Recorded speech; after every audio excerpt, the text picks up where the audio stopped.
Happy Friday, everybody, and greetings. Thank you for joining us for the AACUC Commitment to Change Credit Unions Unite Against Racism Friday conversation, out of the box thinking about financial literacy. We're glad you're here, and I'm so excited for today's topic. Now, please note the housekeeping rules for this afternoon's event. We know that life happens and you may need to step away, take a call, or even have a conversation. So we ask that you immediately please mute the volume on your microphone or device, as well as stop your video. These functions can be found at the bottom of your screen or your device. You're important to us, so please do not forget to start your video upon return. We want to continue feeling truly connected, even if we're virtual. And then remember, unless you're called upon as a program participant, please keep your volume muted on your microphone or device. We encourage you to engage with us throughout this afternoon with the virtual clap and chat. There's probably going to be a lot of great questions that are going to come during this conversation, so send them in the chat. We'll try to get to them within that 1 hour that we have. Now, without further ado, please help me welcome our Chief Culture Officer for State Employees Credit Union and our very own Chief Diversity Officer, Emma Hayes. Thank you, SB. Thank you. And welcome one and all to the AACUC Commitment to Change Credit Unions Unite Against Racism Friday conversation. As SB mentioned, I am your moderator for today's conversation. Thank you for joining us today. We appreciate you investing this time with us, and we are sure that you're going to find it to be a worthwhile investment. I'd like to take this opportunity to thank AACUC, Ms. Renee, for this idea to host these Friday conversations. I appreciate having this platform just to continue discussions that remind us why it's so important for us to be committed to being intentional about changing the systematic ills that limit individual and collective good. But aside from that, what a better way to end our week, right? Than to have conversations about our commitment. So our last CTC conversation occurred during Women's History Month. We were able to engage a dynamic panel of extraordinary women in leadership. If you missed it, please don't forget to check out the recording, as well as all the other recordings for our CTC conversations. They're available on our website. This month, April, we are right in the middle of our Financial Literacy Month. So Financial Literacy Month, it's a nationally recognized campaign that tries to bring awareness to the need to have more financial literacy, more financial education, and those campaigns happen across our nation, and they've been going on for decades. But you've probably, if you're not a part of a financial institution, you may not even be aware of it. So we're here to look at the ins and outs of Financial Literacy Month, talk about how it came about, why we're so passionate about it, why it's so important to us, why it's so important that as a DE project, Janet McDonald Marshall and Sheila Montgomery brought it to AACUC as a part of their CUDE project. And AACUC has been hosting a financial literacy fair each year as a component of their annual conference. Even when we had that conference virtually, we were able to engage our students and continue our financial fair. That's how important it is to us. So we wanted to have this conversation today to continue to stress the importance of financial literacy. So thank you again and welcome. We're going to get started today with our panel, and I am going to allow our panel to introduce themselves as they answer this first question about what is Financial Literacy Month to you and why do you feel it's important? And we're going to get started with Letitia Wheeler, and then we'll just popcorn shield from one panelist to the next. Thank you, Emma. Good afternoon, everyone. My name is Letitia Wheeler, and I'm the Youth Outreach Coordinator for DC Credit Union. So Emma asks about financial literacy. So it is important to me as a young person that I always engage our members, whether they are adults or young people, about their financial wellness. I think it's very important that we always start young And for me personally, I had a mom that taught me about banking and the benefit of joining a credit union. And I've been a part of that credit union for years. So it also allows me to use that when engaging with a young person. And they might be the first person in their family to even attempt to join a credit union or to learn about financial literacy. So you start them off young and you still are able to teach their mother, their father, their sister, their brother, their grandfather, their uncle, their cousin. So it's important to me because I get to give that knowledge of wealth to a young person to spread on into their family. Thank you, And Letitia. So you're let's welcome. go to Celeste. Good morning and good afternoon, everyone. I'm Celeste Sabelli, and I am the Vice President of Marketing and Financial Services for Water and Power Community Credit Union in Los Angeles. And what financial literacy really is for me is a great way to truly differentiate ourselves from the banks. Because if we do financial literacy right, people will be taken care of by credit unions who don't necessarily look at people as financial fodder for fees. So that's where I stand. Thank you. I love that, Celeste. I'm gonna actually, I wrote that down. I'm gonna be using that financial fodder. I love that. All right, what about you, Sarah? Hi, everyone. Sarah Trela, Director of Financial Wellbeing at SECU, based out of Albany, New York. An honor to be here today and thrilled to see all of you, so many participants on with us. Shout out to my team, Cheryl, Nancy, Megan, Kathy. Good to see you here today.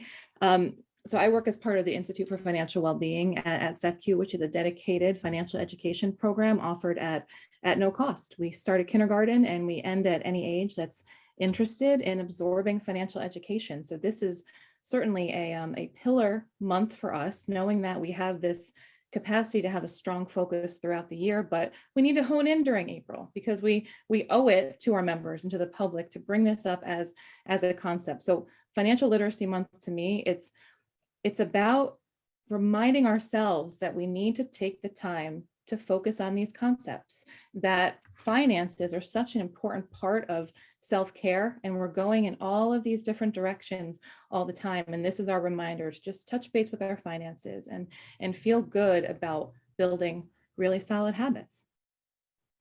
Thank you, Sarah. Okay, Miranda, what about you?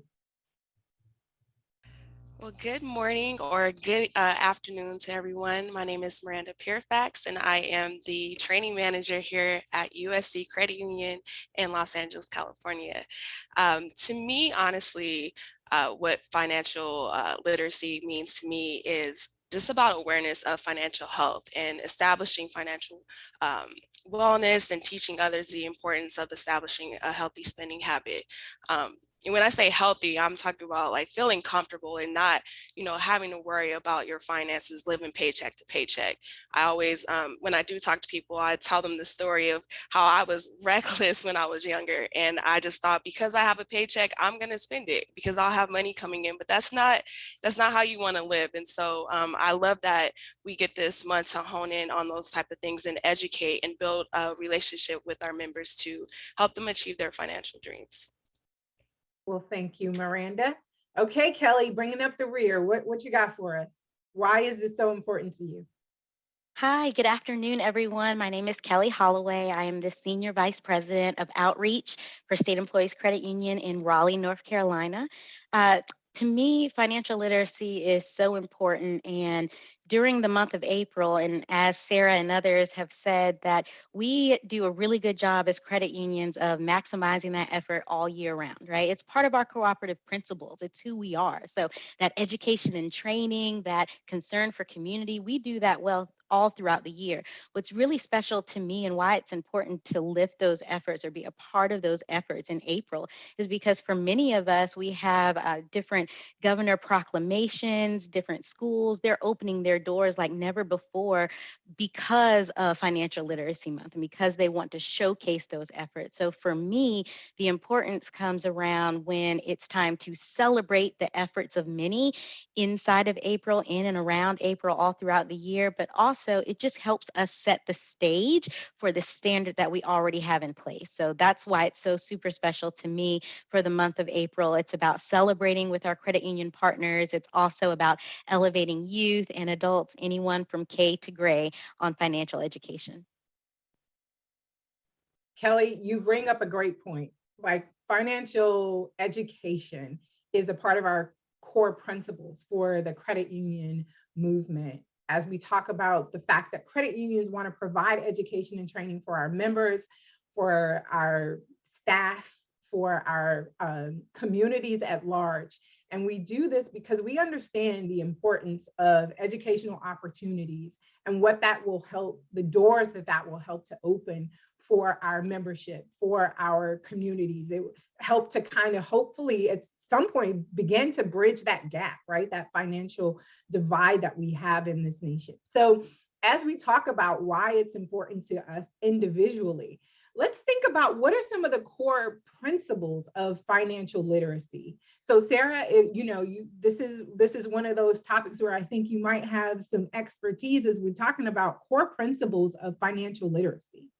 Now, Emma, I said, Emma, let me take this question, please. I'm so excited to answer this one, but I can speak specifically to the programming that we've built at SECU.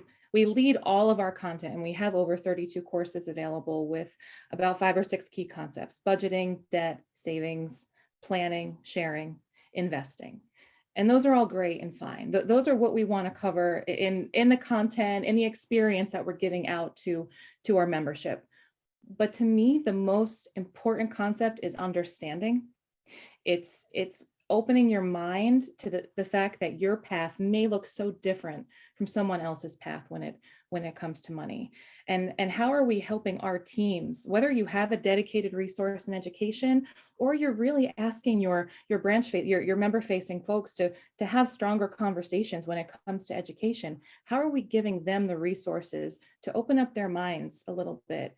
And how are we prompting our leadership to be really strong advocates for those conversations and bringing awareness to the different paths that money can put people on, the different life paths and how people are affected. So we lead with pretty static concepts with education, but the undercurrent is always empathy and understanding and openness. And I think that's so important. Everyone's journey, as you said, could be so vastly different. There are so many elements that really shape who we are, how we think, shape our life experiences. And finance is one of those things. It's really key to us having some opportunities available to some and opportunities not available to others. Miranda, do you have anything maybe you want to add on this topic of the core principles for financial literacy? Yes. So here at USC Credit Union, we actually are now a CDFI, which is a community development financial institution. Yes. And so it's not just about the USC community anymore. We are out there in the community trying to help the lower income communities as well.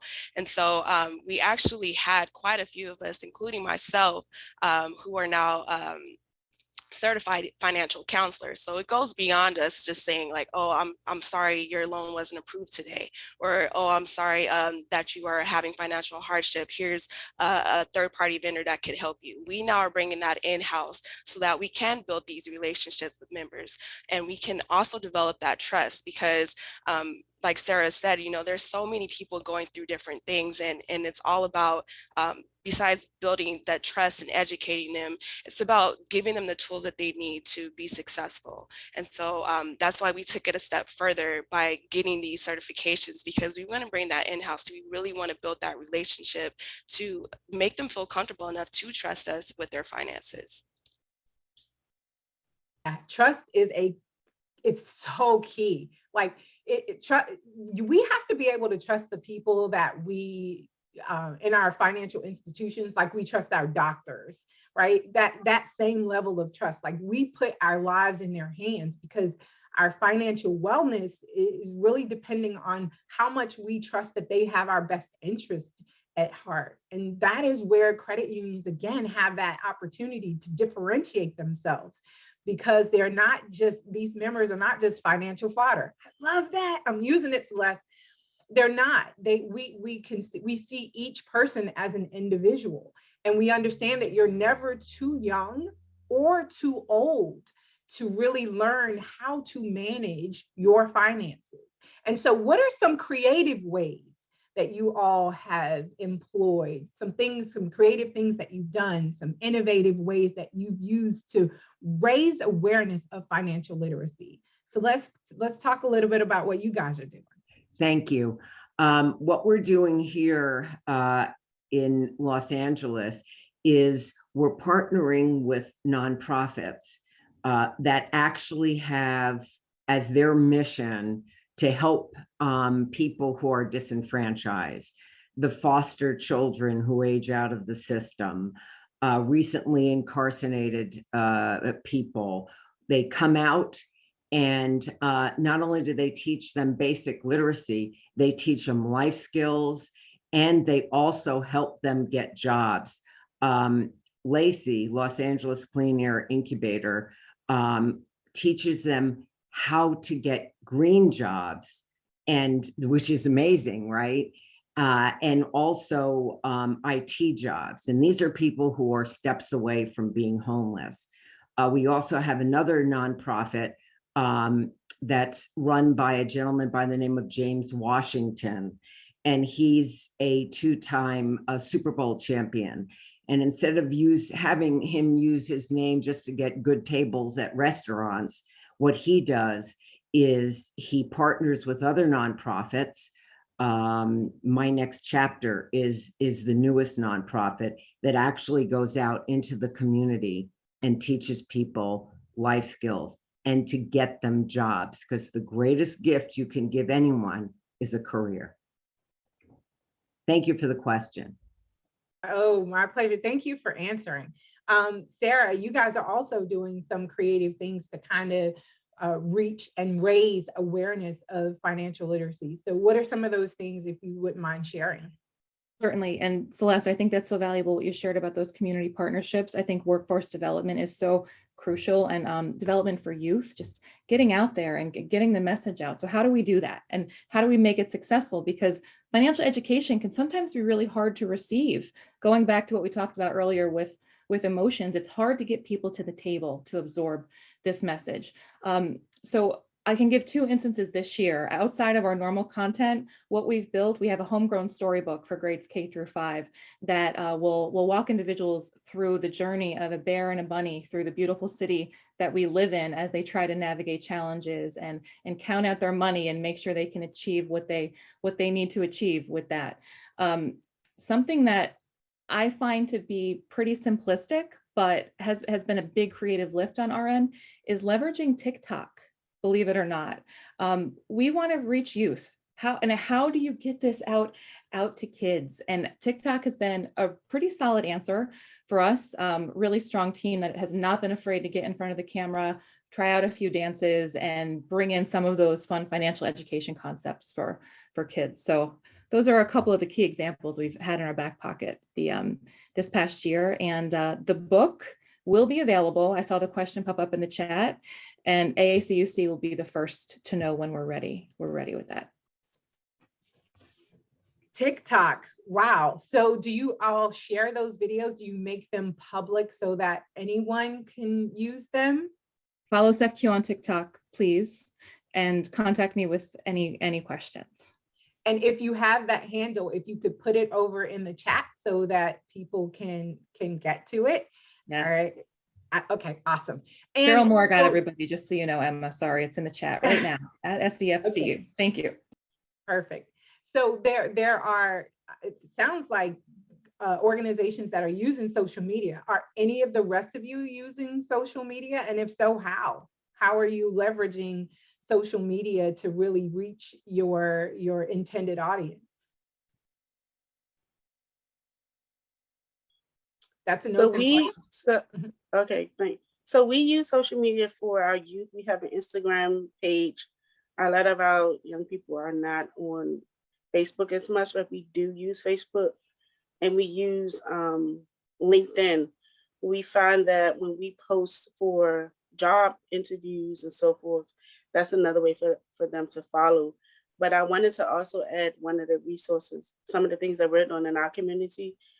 We partner with a place called Jubilee Housing, and they help men and women that's transitioning from back into the world that's spent time in prison. And so they are older adults, and we help them with financial literacy of how to have a savings account, how to have a checking account, where can they put their money and not just have it on a prepaid debit card, and also how to build credit.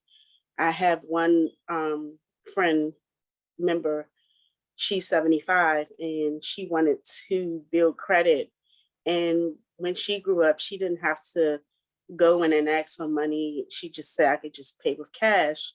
But now that she's back into this 2022, she has to start from the bottom and work her way up. So it took a lot of trust in putting myself in her shoes and her putting her trust in me to say, hey, let me teach you about financial literacy and how to start off with a secure credit card.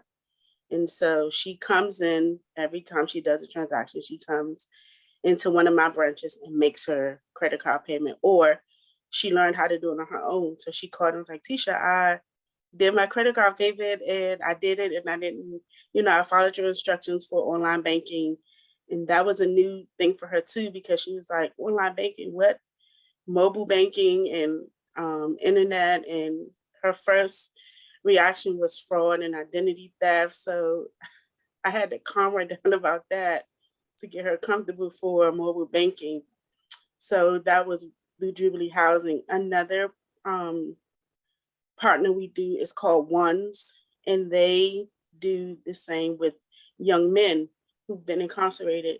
They come out and they have to do a financial literacy session, but they also help them build their business plan to start their businesses on whatever business they want to do.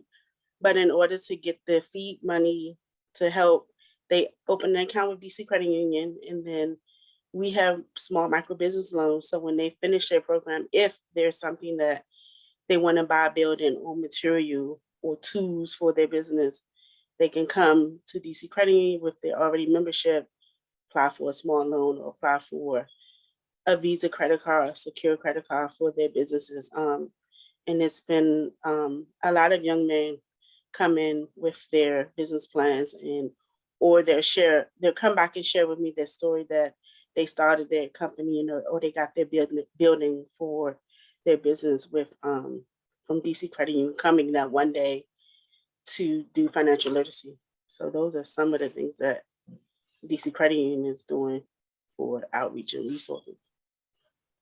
Wow, that's amazing. And it sounds like a lot of these programs that you're putting in place are really based on relationships, right?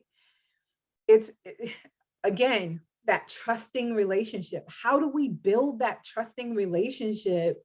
Being a part of the organizations that we serve, like as an industry, how do we start to foster the types of relationships that bring about a concrete impact on generational trauma in terms of financial literacy? Because there are people who have, as you mentioned, she's 75 years old and she's never had credit. Like, at 75 years old, she's never purchased anything that didn't require cash. So we're talking a car or a house or even renting a property, right?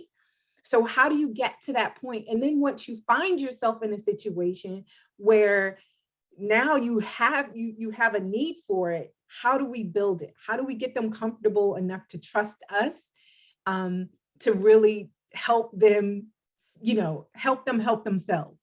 So that's amazing work, Letitia. Thank you, and Sarah, and for all of the things that your institutions are doing to really reach our communities in a unique way, fostering those types of relationships. Do other organizations have relationships like that that really help to kind of bridge that gap so that we're being proactive in our approach to reaching people where they are?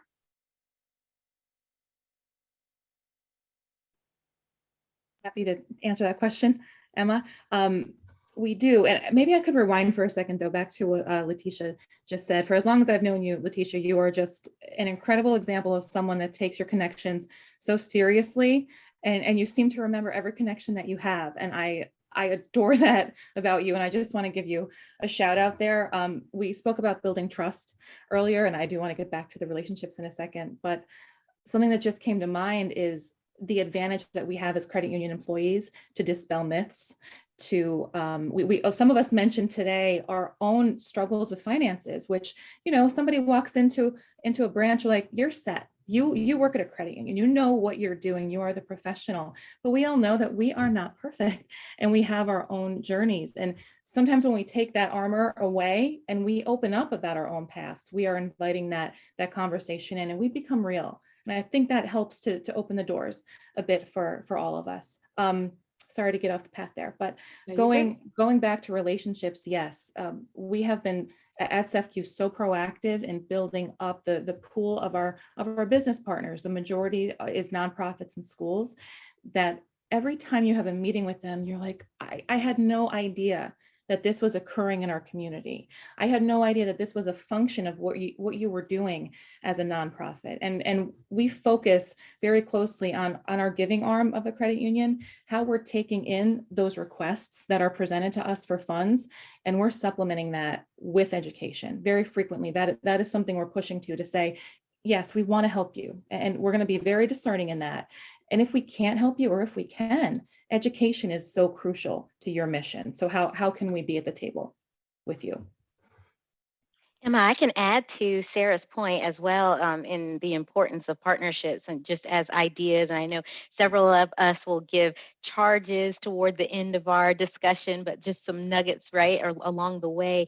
A lot of the schools have business alliances, right? And so that's across the nation, that schools have these business alliances or stakeholder meetings where they bring members of the community together that are invested in that. And so as credit union professionals in this industry, we absolutely should be sitting on those boards, collaborating with school systems, state agency groups, having a representation on the local chambers as well, because as Sarah mentioned, how else are we going to be involved, or are we going to have an open ear, which transcends, of course, to that open heart to our communities, if we're not a part of those discussions? We very much so should be a part of those discussions, helping where we can, volunteering where we are, because we do that very, very well. So being able to partner in that way, thinking inside and outside the box, partnerships within your credit unions, making sure that employees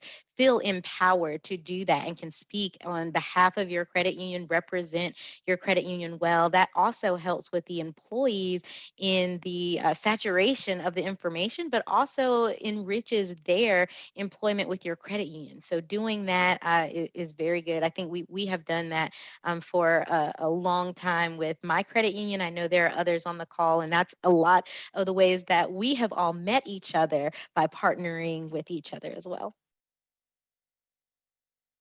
Thank you, Kelly. Miranda, did I see you? I think I saw you unmute. Did you have something you wanted to add?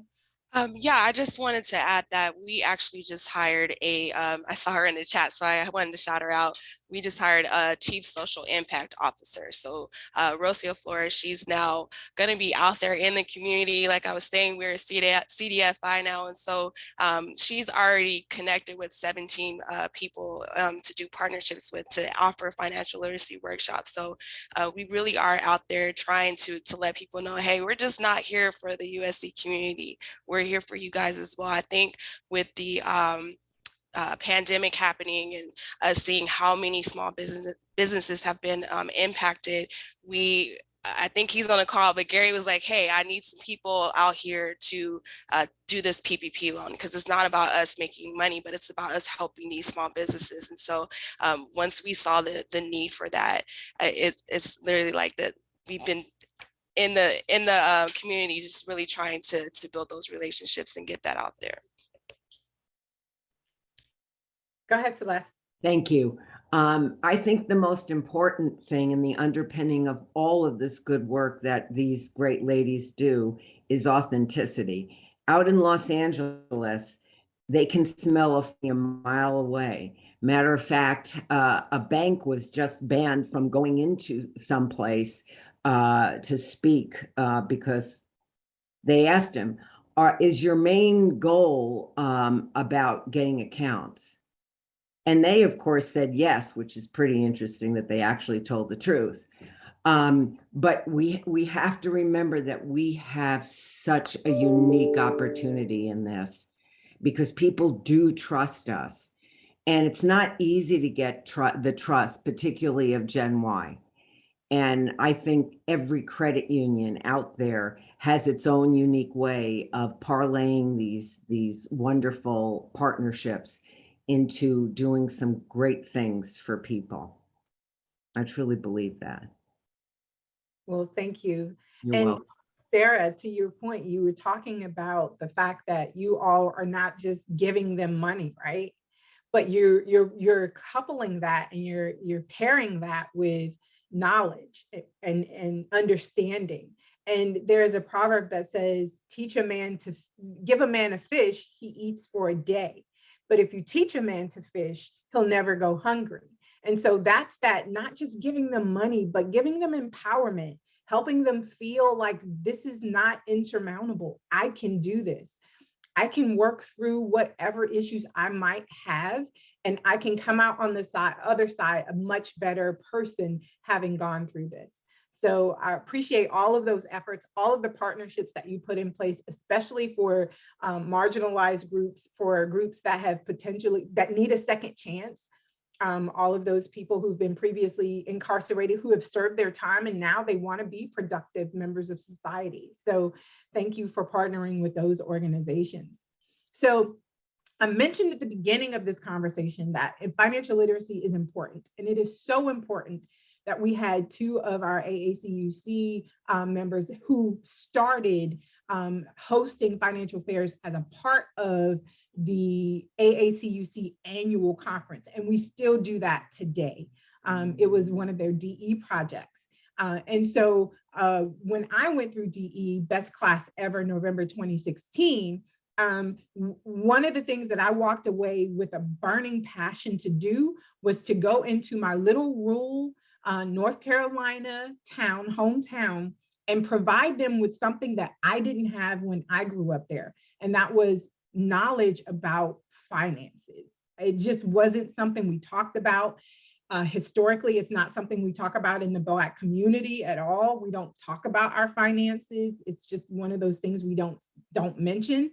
And so I wanted to go into my high school and help these students that would be leaving high school completely clueless. And so I asked, at the time I was working with local government, and I called state employees, and Kelli was so kind and said, hey, we would love to partner with you to do this. And I said, well, I don't just want to do the reality of money, right? That's a great, but I also want to give them some workshops that also help them understand why these things are triggers and what happens. And so we did workshops, and we did the financial fair. And it was amazing to look at the difference of the two groups, because we put one group through the financial fair first, where they went through the reality of money, and then we sent them through the workshops. And then we put one group through the workshops first. And so when they got to the reality of money, they had a very different experience because they were like, oh, no, no, no, no. I know what credit is and I know what it. So having that understanding for them was just huge, right? And both groups walked away having a much better understanding of what it might mean to adult one day. And they were so grateful for that opportunity. That being said, let's talk about financial fairs a little bit and why and how you engage your population, your membership, your communities in the reality of money or money financial fairs, and what value you think it provides for them. And Kelli, I'm going to start with you since you were so willing to partner with me. Of course, and always, Emma. I love this question, and I love reality fairs. The entire concept of the experiential learning tool to walk students through from beginning to end to help enrich their financial well-being is so super important. And to me, being able to have those financial fairs for the youth, why it's so important, especially at that time. That's a pivotal time of their age, right? And there are so many expectations on young people these days. And so what else comes without that practice safe space? Like for instance, our students, when they get ready to go drive, they have to have driver's ed, right? If they're getting ready to be a part of these athletic clubs or anywhere from cheerleading to football, they have to go to practice in order to iron that tool, right? In order to sharpen it. If they are getting ready to go to college, they have to attend pre-college sessions. They have to go to an orientation. So why is it any different when it comes to finances? We have to give them the tools. We have to show them the rules of the game in order to swim in that pool of resources and just that adulting life, right? We can't just flip on a switch and expect them to just know. So this is our way in a safe space to experiment, to have them try and to fail and to learn with trusted providers from the community all together saying, look, you can do this. This financial empowerment, it's not just this ideology that is so far from you that you cannot achieve it. This is something that we can bring to you and help you learn, hold your hand through it. And then afterwards, those light bulbs are going to go off, and then they're going to be able to have those discussions with their families. So much can happen within that reality fair from beginning to end. You know, they're about 90-minute sessions where the students are going around and they have profiles and they are automatically turned into bill paying, wage earning adults, and they have to go throughout life and pay their bills within a month's time. They learn wonderful things like childcare is expensive. They learn that they have to pay for not just a car, but for car insurance and for gas. So there are so many different ways that our influence can be shown, and those are authentic, right? So we are not having this lecture where the students are learning, but they are actually empowered to try it along with us. So that's why I really love financial fairs. I really get passionate about that. I know all of us do. And with being able to continue that tradition with AACUC has been really important to me and others as well.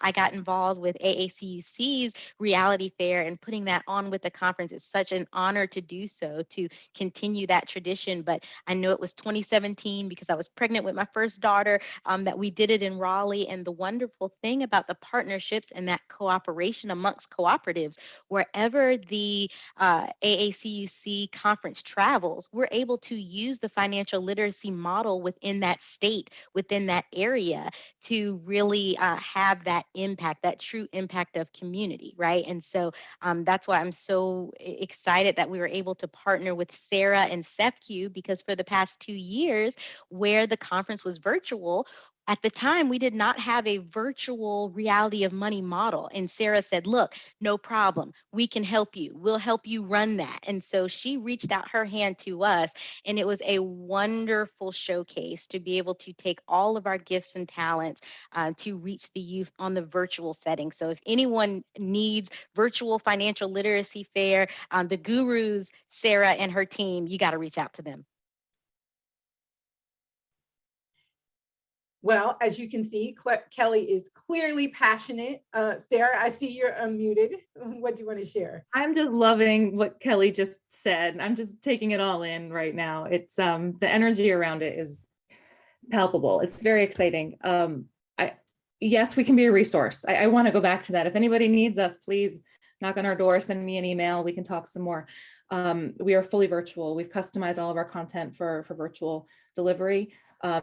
Kelli, you made this great point. We speak a lot about trust today and openness and authenticity, specifically in this delivery model when we're bringing the real world to teens in this instance.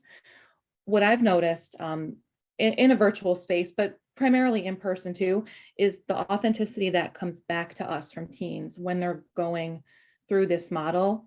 I have never seen teenagers get so excited about money before, except when they're having this reaction to, I'm never having a child, because again, this is how much childcare costs. But the act of a reality fair is prompting a genuine reflection from teens. And I think that there is so much value, but that's the catch for me is you know, as soon as this is delivered, that they're getting it, and this has made a mark on them in a very positive way for the future. So huge fan, and again, happy to be a resource. Speaking of resources, one of the reasons why, you know, the partnerships happen is because sometimes there are smaller credit unions, smaller organizations that don't have the resources that maybe we have in some of our larger credit unions. And so, but they want to do this, right? They want to be able to provide this to their membership, to their communities. What resources do you know of, are you aware of that you've used, that you've shared, that may help other smaller entities be able to provide financial education for their members or for their communities? And Letitia, you've been a part of that financial fair almost as long as Kelli has, if not longer. So do you want to chime in here? Yes. So I was gonna add something about the reality fair first. It's for me, when I participate and do it, it's very interesting to see how the young kids step into their parents' shoes, and then to see what bills they have to pay, how do they survive. And then as at the reality fair, when it ends, we always debrief. So it's always interesting to see, like, they engage with their mother or dad and say, oh, this is what you were trying to tell me about saving $5 or $20. And then the parents is like, but you came to reality fair to teach you what I've been trying to tell you. So the realness and the debriefing of the youth and their parents is very interesting and fun to see for that. But as far as like resources, so here at DC Credit Union, we have a great partnership with our Bank on DC rep. We've been in partnership with 10 plus years. So at times when we need a financial literacy to take a lead or do a presentation and we don't have the capacity, let's say, or we're busy, they have the ability to teach about anything from budgeting to savings to investments. And they have a young group called Money Managers. And these are young adults who teach the courses for the youth programs and or adult programs, and teaches them about that. That's one of our resources that we use. And then we also just tap into our existing partnerships to say, hey, we want to teach financial literacy. Can we come to your office or your agency or your school to teach it? And then we always have a representation go and teach that financial literacy. And then it's just a great way to build, because a lot of times, a lot of agencies and places, they have a representation, but they leave or they go somewhere else. So then if you are constantly the face of your credit union, or your team is constantly face of that credit union to do financial literacy, it helps, because when you go back and meet the new person, they'll say, oh, you're teaching from DC Credit Union. Okay, Sarah told me about you prior to leaving, and so let me jump on board and continue the partnership. And then that allows you to add on to different partnerships in different cities and different states, because Had I not done reality, I might not have met Sarah or Kelly. And then we're always connected. So I'm always saying, hey, somebody down there needs financial literacy. You could talk to Kelly or you could talk to Sarah about learning more about it. So it continues to engage and continues to always be connected for financial literacy. And that's very important. So building that network of people who can help you in terms of resources. And Sarah, thank you again for putting out there your contact information so that people can reach out to you and reach out to your organization to get resources. Because it's so important, virtual or in person. And I know that you mentioned that you're doing that right now. You're assessing in-person requests. So again, as we start to kind of come out of the pandemic, and things start to stabilize, then that's definitely an option for people. So Sarah's contact information is there. Continue to build your networks of resources. Kelly had shared with me a resource from, tell me the name of the organization again, Kelly, that does the financial education, which is where we got a lot of our content from for the sessions that we had in concert with the reality of money. Sure. So there are so many different resources out there. I think the one in particular that you were discussing, Emma, is NEFI. That's the National Financial Network for National Educators Financial Education Network. So if you look up NEFI, HSFPP, that's High School Financial Planning Program. NEFI has a suite of resources. Now they are getting ready to phase out and do some different things with their program. So if you go to their website today, you'll be able to see the suite of resources. You'll see a message that things are changing and new things are coming soon, right? But that is one great one. I know we used that at that time, Emma. Another great one is BizKids, and BizKids is primarily funded through credit unions, credit unions across America. So look up BizKids, BIZKIDS.com. BizKids is a great middle school model, and they also have some episodes for high school as well. It's a very cool, almost like channel surfing episode.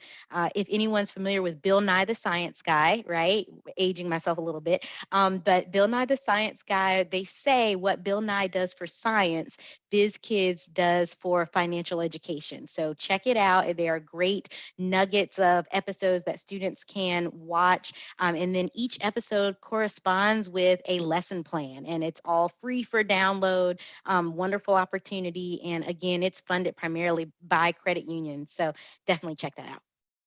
Yeah, and Visa has done some workshops for us as well. I know they have a comic book that talks about financial wellness. They have a couple of games that are web-based for financial literacy as well. So all options that are free and available to you, no matter what size organization you are, you can take advantage of those. And Celeste, I see you're unmuted. Did you have something you want to add in terms of resources? Well, yes, but in a different way. Okay. I saw something in the chat that reminded me of this. One of the things that credit unions can also do to help nonprofits is get them grants. And that's what we've started to do for our nonprofit partners through the FHLB bank. I think that everyone has that opportunity at other credit unions, and this allows them to give more and more classes. Our branch managers will go out to high schools, and that's also very helpful for us.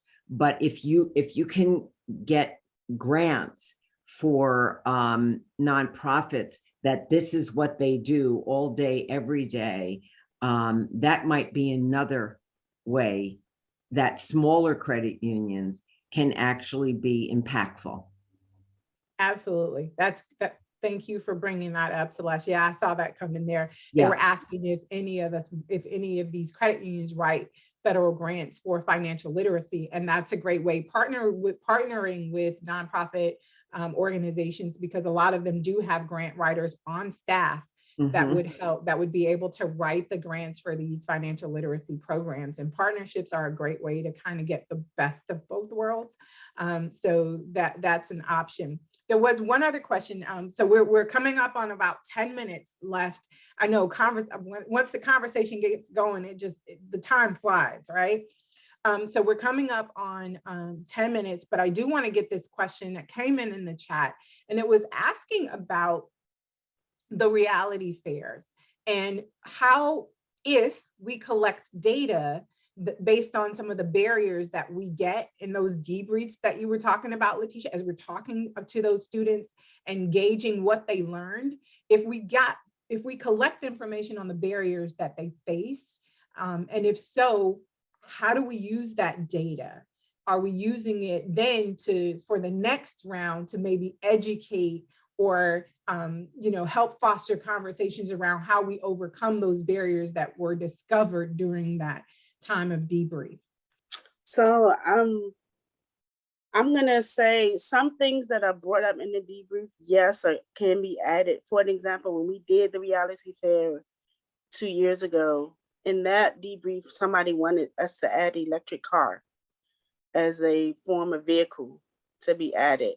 So that was added to the next reality fair. But a lot of times when we share the knowledge, we have had a lot of, I guess Kelly and Sarah can chime in. We've had a lot of great debrief about the parent and willing to just continue to educate their child or take them to their credit union and find out how they can start saving if they're unaware, if they already have a savings account that they started for their child. I know when I've been a part of Reality Fair in DC, Maduka, they have a DE financial reality fair that I've taken a part of. And because I'm one of the faces for DC Credit Union, I do give them my information and they do come in with their parent, or if they're 18 and sit and we have just a regular conversation even before we open an account, because they have other questions and they might not want to ask in front of a whole group of 10 people. So it's about trust, right? So I give them the knowledge, say, hey, you can come see me. It's a one-on-one and whatever you want to talk about, even if you do not open up an account. But then that engages them, and then they do bring their parent back and say, hey, my daughter or son talked to you about it and we're ready to open up an account. So I guess it for me, I like the saying that it starts at home. So once you leave and you take it home and learn more about it, then we're here to begin that process of building your financial wealth and starting your account or saving you money, teaching you how to save money. Okay. Sarah, I see you're unmuted. Yes, and I can speak a bit to the data piece. We've had a model in place for quite some time now that, let me back up. We're educators. We're not on the product side. We're keeping a strong bridge with our retail side of the house, so we can refer where needed, and we can answer a lot of those questions that Letitia just posed when it comes to actual banking. We're looking for impact through confidence. So how do we understand that you are leaving our session today feeling more confident than when you arrived? So we have two bookends of mirroring questions that we're pulling in each of our sessions. And that's a point of reflection for us. So we can look back and say, this content as a whole is hitting the mark, or it's not. And if it's not, we need to come together as a group and reassess. So we've seen a lot of success in asking very simplistic questions that give us an indicator as to what we can do to propel our content forward and make a greater impact. Miranda? Yeah, so Sarah had mentioned data, and I kind of wanted just to give some data since I'm a statistical person. I just wanted to, in case you guys think of other ideas for reality fairs on what to discuss right now. So there's about 65% of Americans who are living paycheck to paycheck. Just in February, Forbes had stated approximately 42.5 million Americans are living below the poverty line. And the child poverty rate has actually increased to 17% with just in 1 year. So that's about 4.2 million kids who now have been added to living under the poverty line. So I'm just going to put my call to action right now. If you guys are thinking about putting together reality fairs or what should be the next discussion, there's some data for you guys to think about. And I think it was Letitia who said that it does start in the home. And, you know, these kids start to develop patterns that they see. And so if we're able to educate their parents and educating them as well at these reality fairs, I think we could make a huge impact on how they spend their money in the future. Absolutely. I agree. We talked about that as a focus, but know that the focus is not just on our youth, but the focus is on the youth. We want to get them at every stage of their life. So youth all the way through retirement. It's so important that we understand that no matter where you are in life, you're never too young or too old to learn how to manage your finances. One of the questions that came in earlier was about having accessibility for some of these things, for some of the credit education and financial literacy programs that we have, and making that equitable for marginalized groups. And I think a lot of you mentioned the relationships that you fostered with organizations that are specific to those communities.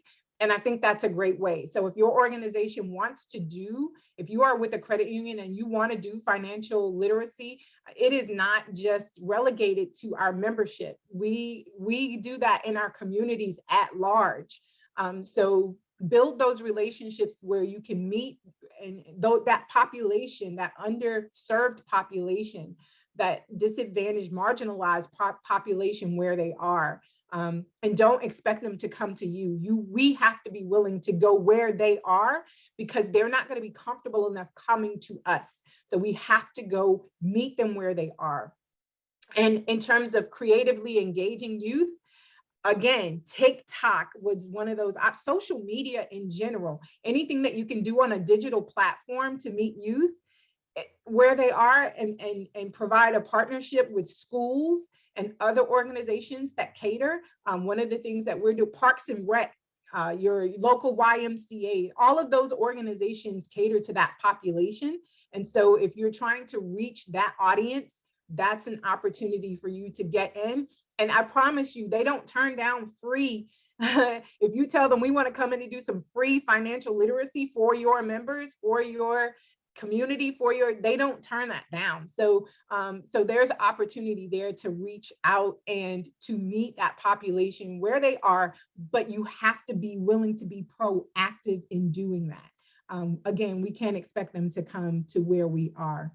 All right, we are 3 minutes away, and you know, here at AACUC, we start on time and we end on time. So I want to take this opportunity to thank each of our panelists for such an engaging conversation.